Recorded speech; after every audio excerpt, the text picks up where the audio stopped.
What is success? When I go to different universities and I meet different students, this is the first question that I ask. What is success to you? And many of them say, we want to become rich, we want to become famous. And the day we are rich and famous, we'll be successful. But there are very few who say that the day when we will be able to pay back to the society, we will think that we are accomplished and that we are successful. And that is real success. When you work hard, fame and money, they both are byproducts.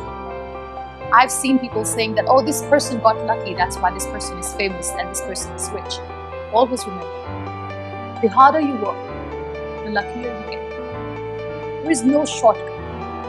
But keep focusing on the fact that success doesn't lie in money, material, and fame. This cannot make you happy. Real success is when you are able to sleep with a contented heart, when you are able to change someone's life.